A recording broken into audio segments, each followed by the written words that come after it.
Hello, friends. I'm going to try this again. This is my third attempt at making this video on my story.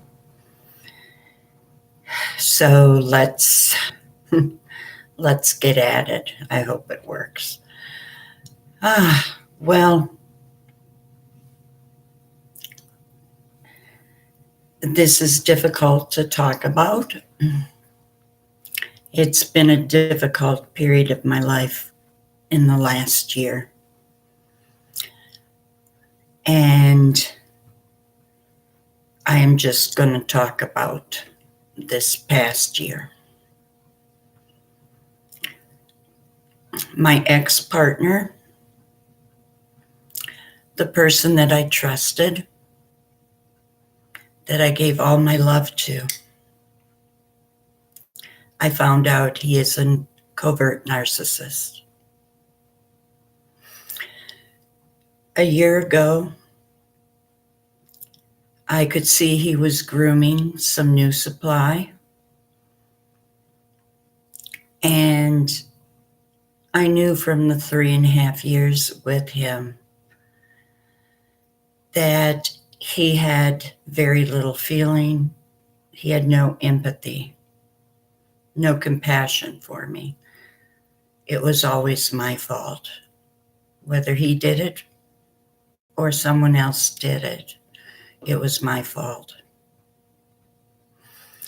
Well, anyways, after finding out that he is a covert narcissist, well, no, let's get back to that. After finding out that he was grooming his new supply, I had an opportunity from a friend of a friend to move to a location, Laughlin, Nevada, in which I had investigated and always thought it was a place that I would like to retire to. This friend of a friend was driving out there in her RV, and she told me she would pull my trailer. So I decided that I would follow her in my car and she would pull my trailer. Well, she ended up not to be that good of a friend. We made it to western Oklahoma, a small town. And due to a mix-up with another woman who was in our caravan, this woman allowed my small Chihuahua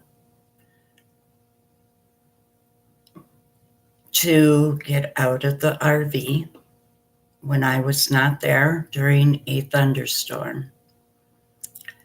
Luckily, I was able to find my little dog the next day. But this friend of a friend was not very understanding or cared. She just wanted to get going.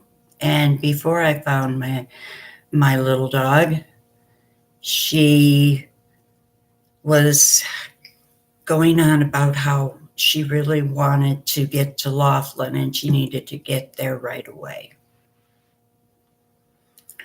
And I said very nicely that I could not go anywhere until I found my dog.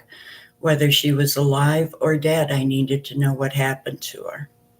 That I would not just abandon her in case she had just run off and was alive somewhere hiding.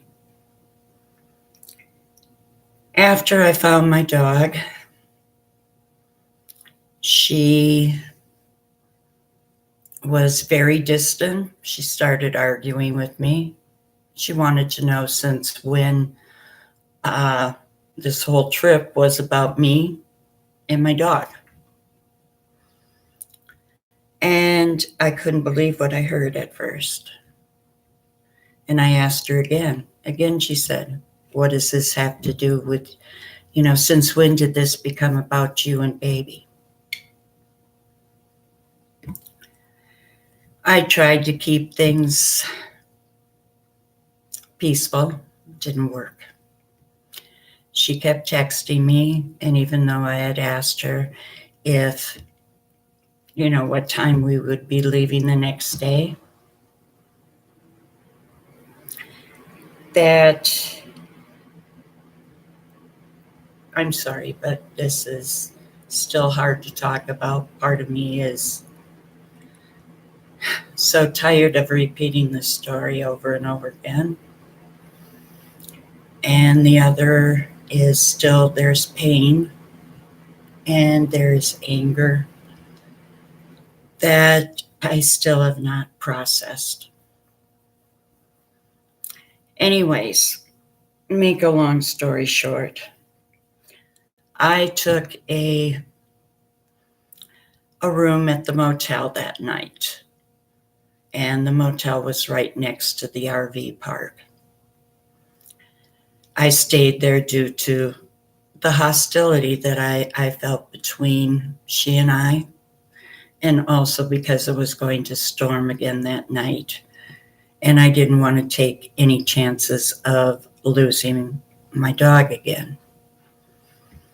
So the next morning, when I got up, I started texting her. I started calling her.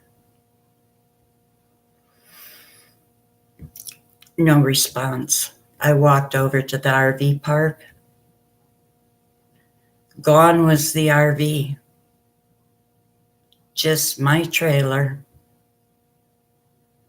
and my car were still there. So I talked to the manager of the RV park. I know he knew a lot more than what he let on, but he started giving me some advice on how to get my trailer pulled and moved. It was way too large for my Avalon to tow it. So I went back to the motel, told him I'd be staying another couple days, and got busy trying to locate assistance. And also at that time, I found out that the apartment that I had put a down payment and paid the first month's rent, that had fallen through due to some red tape, and that they would not have an apartment for me for another 3 months. I started calling other apartment rentals, and there wasn't anything available in the next month or two. I started calling many apartments. I also, in this time, I text my friend, who this woman was the friend of. And she's also a friend of the narcissist that I had been involved with. And mind you, I was leaving because I knew I could not put up with, instinctively, I think I knew that I could not put up with his behavior. And that was one of the main reasons I left, and I left at that time. So, as I'm trying to call movers and getting things arranged and getting prices, my friend, after hearing from me of what had happened, she texted my ex-narcissist. And I get a text back from her that he was coming. And just as that text was coming through, I got a phone call from the ex-narc saying, Amy, I heard what happened, and I'm packing and I'm on my way to get you.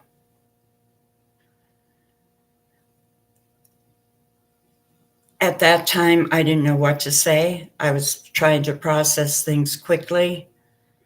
And part of me, stupid me, thought, well, if he's willing to come this distance to get me and get my trailer and bring me back to St. Paul, Minnesota, I thought, well, maybe he does care. Maybe things could be different. Maybe we could just be friends. Well, he had already been packing before he even called me. He wanted me to arrange to get him $500 to cover his expenses on his way down to pick up my trailer. So I did. And he actually got down there and very, very quickly. Well, we set off back to St. Paul. And I was calling around whenever we would stop to check on apartments. And I wasn't getting any cooperation with my dad. I asked him to check on some. He didn't want to. Or he misread everything that I said and said, well, you'll be back soon enough and you can take care of it. There was one apartment that was a ways from the community I had lived in and the community that he and my friend Scotty live in. By the time I had called there, they had an apartment, but they wouldn't let me put down a down payment at the time and told me to come on Saturday. And of course, when I got there on Saturday, that apartment was taken. So my friend Scotty allowed me to live with her while I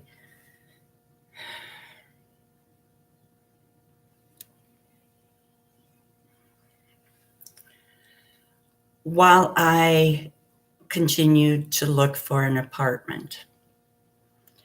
I knew there were apartments available in the building that she was in. In this community, let me explain the community first. It is a 55 plus community. It is called Aging in Place. There are 2 complexes of independent living for 55 plus. One is the complex that I am currently in, and the other is the cheaper version, the one that allows HUD. That was the one I was living in, and that was the one that the narc lives in. Even though both of us, when we met, had lived in the complex that I'm at now. My dad lives here in this complex also. I'm here on the 1st floor, he's on the 3rd floor. But the narc never moved back here. He is over in the less expensive complex. Anyways, my friend Scotty, who's 83, she had just been released from rehab, and she needed someone to help care for her. So it made a perfect match for me to live with her until I was able to establish an apartment on my own, and I could care for her throughout that time and also watch over my dad. So I'm there.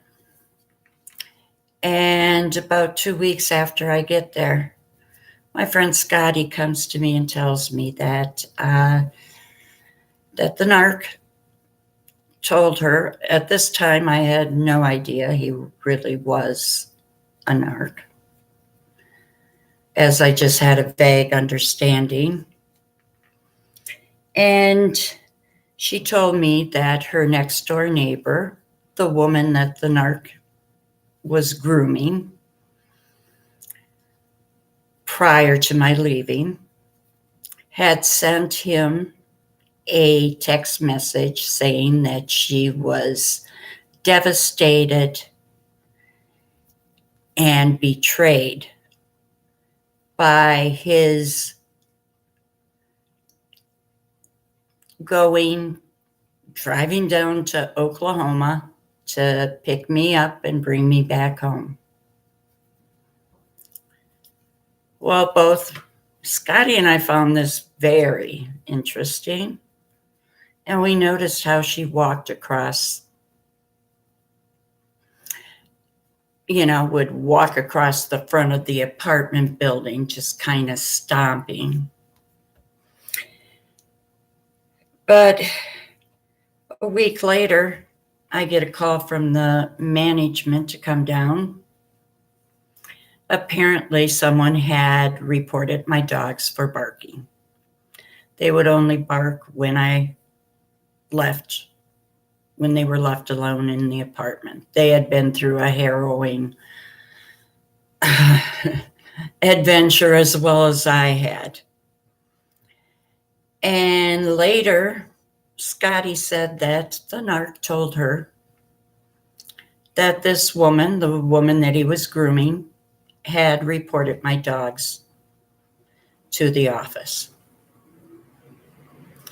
Well, time goes on, and about 2-3 weeks later, my friend Scotty's back in the hospital,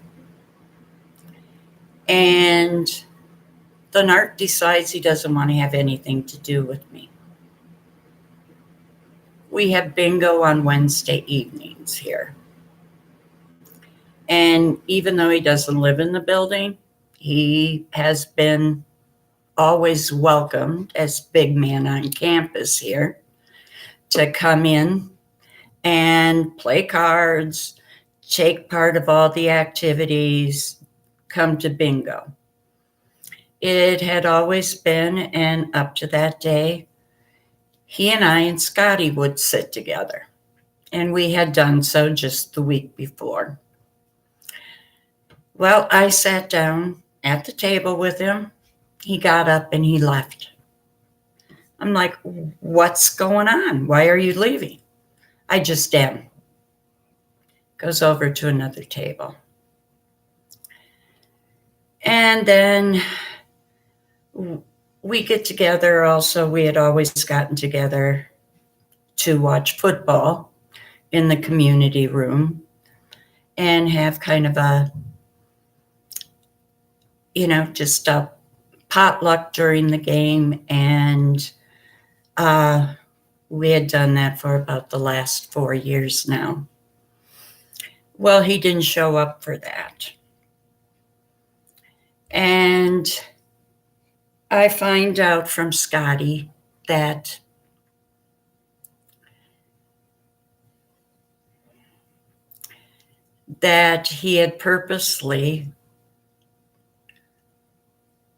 he is purposely not associating with me, that he will not speak to me, he will not be coming to the games ever, and I was no part of his life. Well, that shocked me. I kind of had a hint that this is what was going on, because during 3.5 years, he would, if we had any fight, he would walk away and go back to his apartment, and I wouldn't hear from him for a month. And then he'd come back just like nothing ever happened. So that didn't surprise me. I figured he'd get over that. But I notice he's sitting with the woman who is now the new supply. And this woman has been after him for the last 2 years. She was trying to go, well, she would sit with him and ask him to go places with her in front of me, knowing full well that he was in a relationship with me. She didn't care. So time goes by,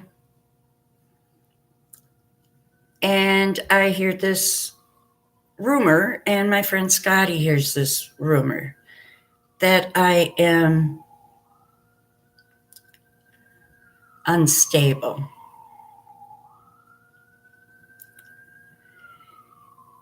And I figured where it was coming from, but these were other people in the community also spreading it.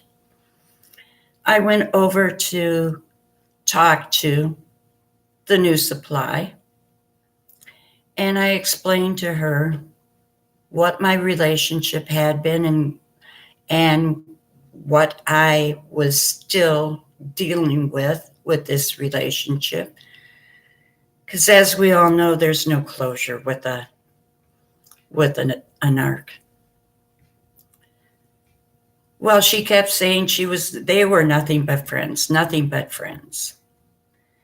And I pleaded with her to not, if she was going to go after him, and I mentioned the text that she had sent, she didn't deny it, but she was still claiming as friends. And I said seemed kind of odd to me that it sounded more like a jealous woman. Well, I thought I had her where she would not go after him as publicly as she had been doing or in front of my face. This woman had been seen grabbing his butt in an elevator in front of other members of the community. I was not present, but I heard about it from several people. She told me she's just like a dog in heat after him. And I keep hearing these rumors that I'm crazy, I'm unstable. I hear the rumor that I never had a relationship with him, ever. I don't know what that 3.5 months were. 3.5 months, 3.5 years were. I was having a relationship. But now I know with narcissists, they don't have relationships. They just use until they feel that they have used you up. And there was part of me that always knew that I was taking a risk coming back and allowing him to bring me back. I know he knew or heard from someone or just instinctively felt it that I was trying to get away from him and as far away from him as I could.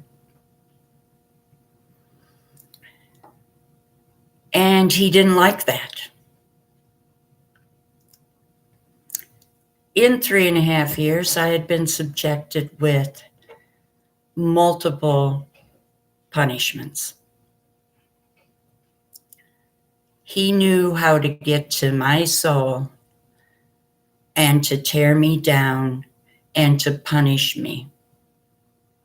He knew how to make me feel lower than low, even though I am a strong woman. I could see at times the glee in his smirk and in his eyes while he was punishing me, that he knew that he was taking me down to a place where I didn't feel, I couldn't believe in myself. So in December, feeling lower than low, feeling that nobody cared, I felt like a pariah in this community. No one ever asked me how I was feeling. Nobody wanted to even hear what had happened. I was ignored or told I never had a relationship with him. I was told that I was chasing him. I was told that I had no business having my feelings. I was screamed at by flying monkeys to shut up, to go away. So one day, it wasn't a good day. I had been abandoned in Oklahoma, just kicked to the trash there. And the narc had kicked me to the trash. Not only put me out with the trash, but he jumped up and down on the trash before he threw me into the dumpster. That is how I felt. I felt nothing except that I was trash. Why not? I had 2 people treat me as trash, and the others weren't treating me all that good. So I needed to calm down. I didn't have any real medication to take to help me with that. I had Benadryl. And suddenly I thought, I don't even want to be here. I knew I wasn't trash, but I felt like the only sane thing for me to do at that time was to start taking Benadryl. I started out with a handful. And after taking the handful, the light clicked on. What are you doing? Do you really want to do this? So I decided I didn't really want to die. I didn't really want to do this. I called crisis control. They talked to me, and I was going to take a cab down to the ER, but they wouldn't have that.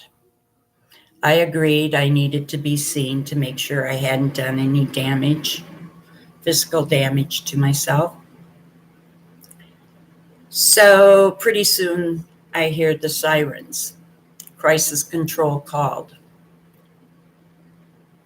911. Even though I told them I did not want to go with them, that I would take a cab, they threatened to pick me up and put me in the ambulance. So I went, walked out of the entryway past probably 6 or 7 residents here that were waiting for the mail.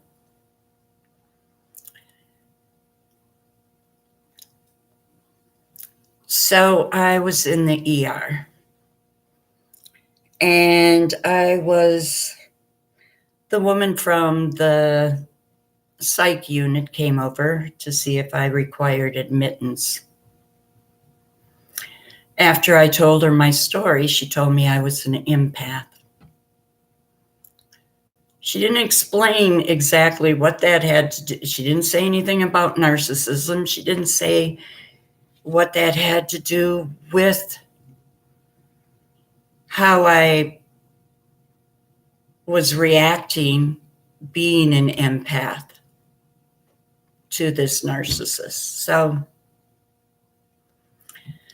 I took a cab home, proceeded onward, trying to hold my head up high every single day. But this narc comes over here every single day. He goes to play cards every evening. He's here at all special dinners, holidays, activities, and I cannot escape him. I then proceed. I found the videos after looking up narcissism and finding that there was a lot more to it than just being, someone who felt entitled and above it all. I found out what the characteristics were, and it was bingo. That's exactly what I've been through. It sounds like reading these stories, watching these videos, that was my life story with this narc.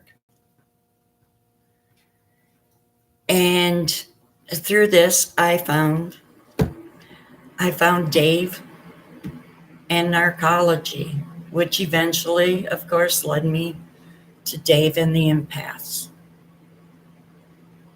And I want you to all know how much it has meant to me to have your support. Because Lord knows I have very little of it here. My friend Scotty, she has a hard time accepting that the narc is who he is.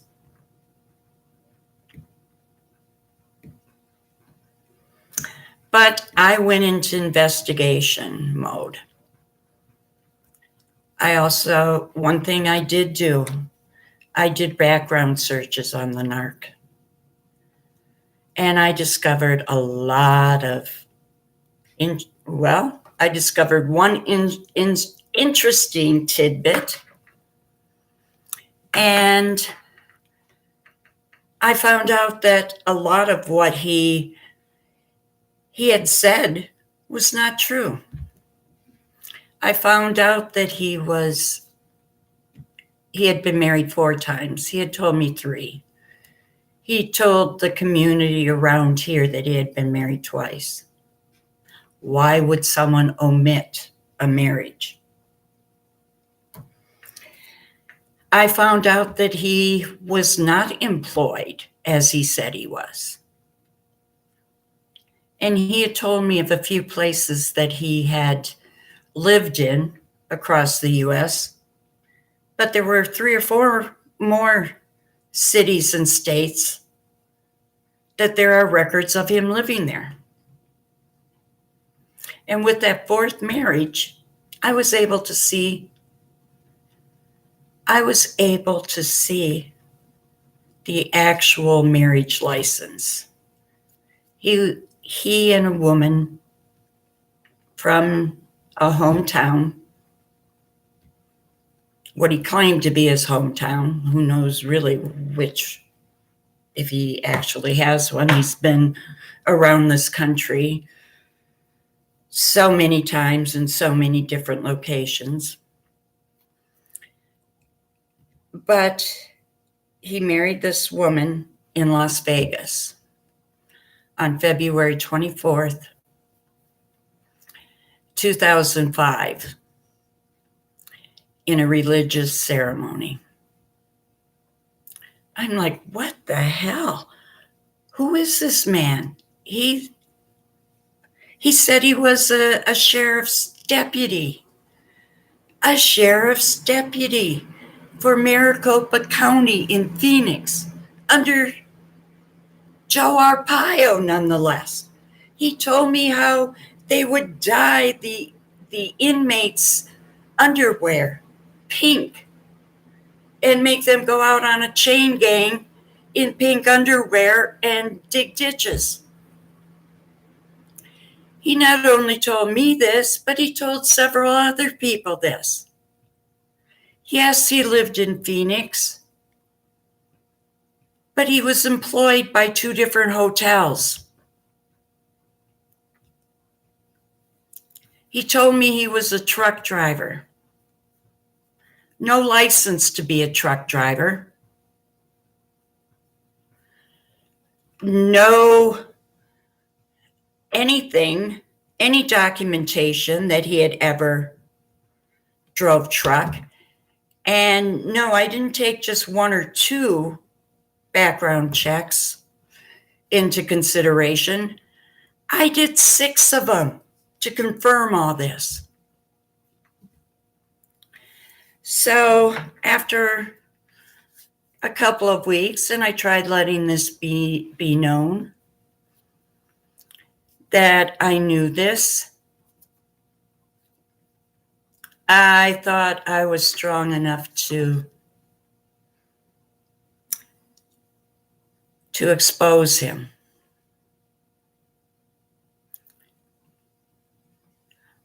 I underrated the power he has in this community, a community that he has not lived in for 4 years. So one night at bingo, I decided I was going to expose him. When he'd come over, pick up my change, I said, I know you've been married 4 times. He'd come back and I'd say, I know who Cynthia is. Come back again. I said, you lied about everything.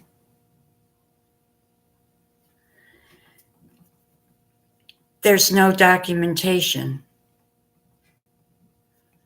for any of your claims of your occupations. And you've lived in more areas than you even told me.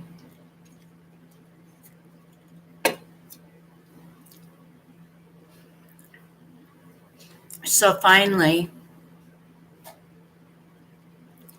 at the end, I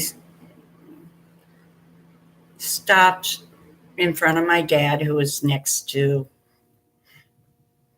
the narc and the new supply. And I said to the new supply, I said, did you know that he's been married 4 times? I said, I just found this out. He never told me. She looked at me and she said, I don't care.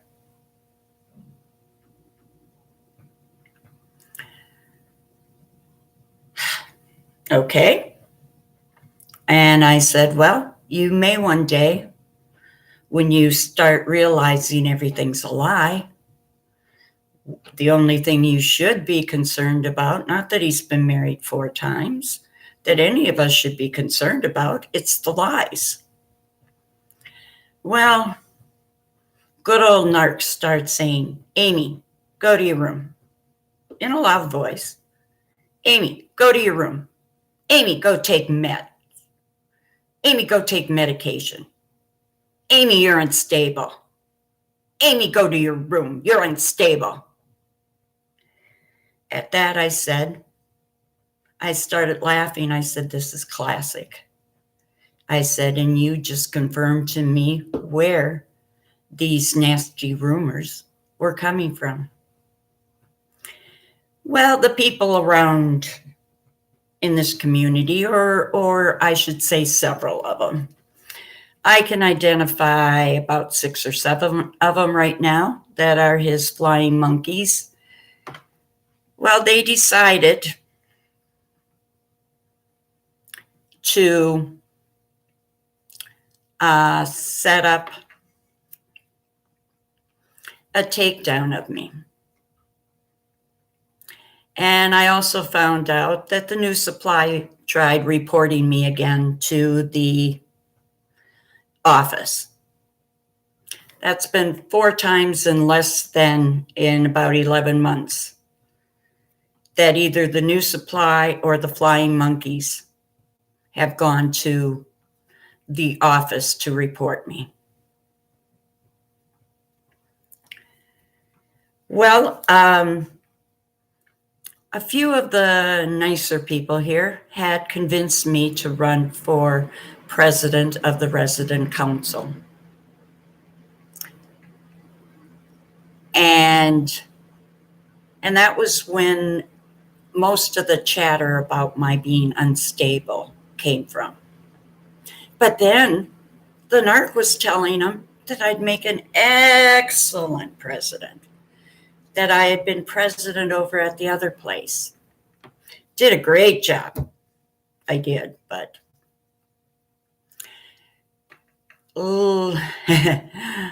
I thought he was actually trying to encourage them to have me as president. Not so. It was all for a big put down.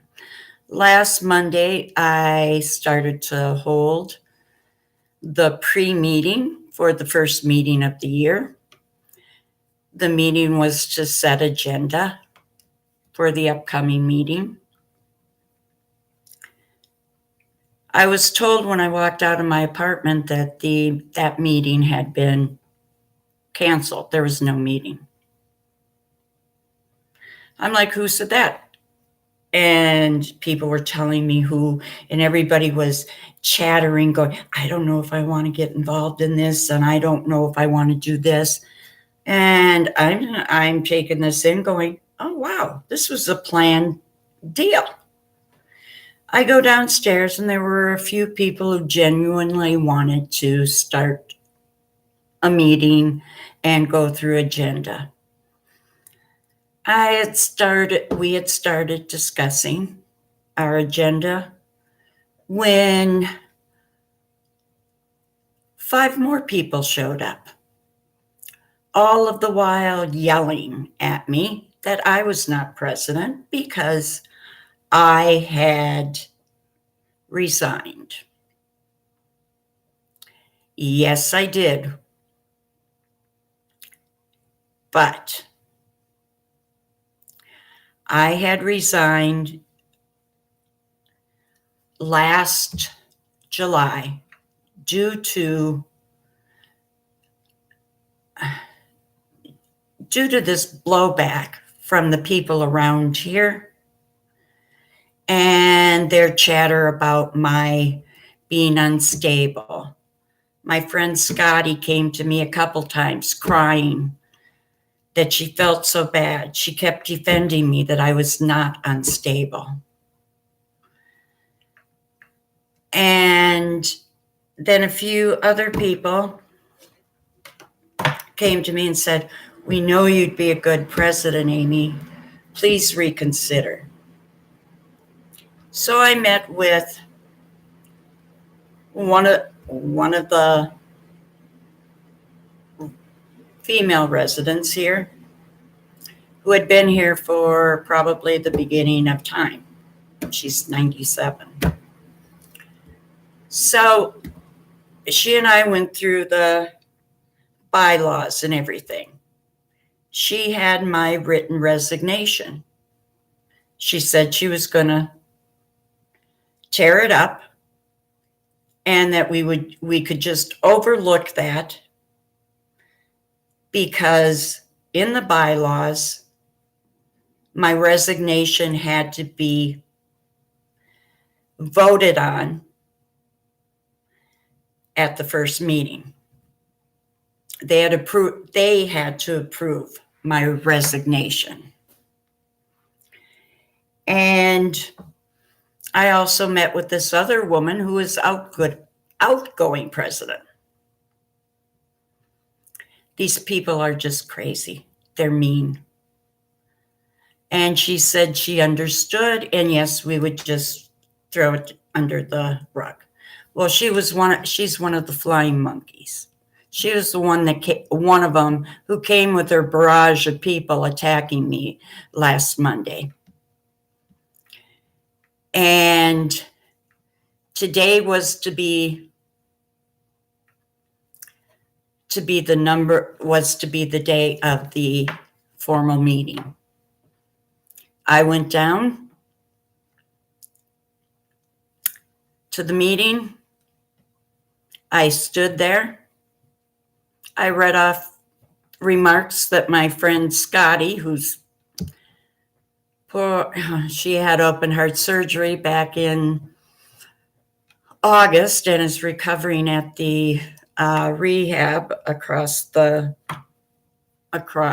across the street, a few blocks down. And I had notes of what I also wanted to say. Well, they were still yelling, still telling me how horrible I was. And I told them that I knew where these rumors have originated from. And yes, if they persist, I may look into a slander lawsuit. And I also warned them that they were participating in slander. As of Saturday, one of the residents came to me who is friendly with me and who I trust, that they were again discussing that I was unstable. So that leads me to where I am right now today. I will never try to expose a narc again.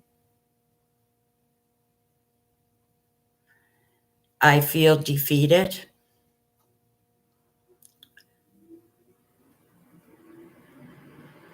I am personally hurt.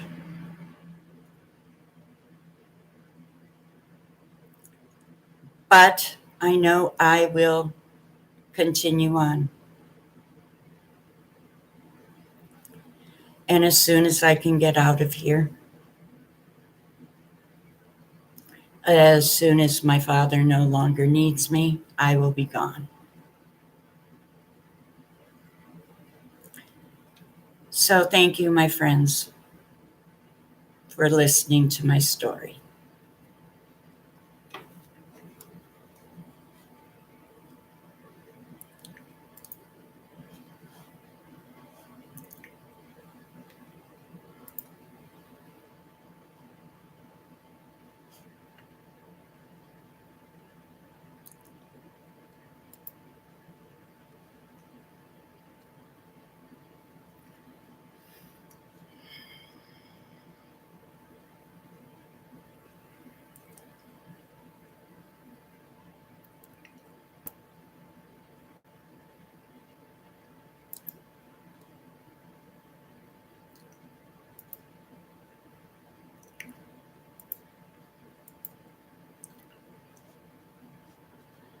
Why won't you stop?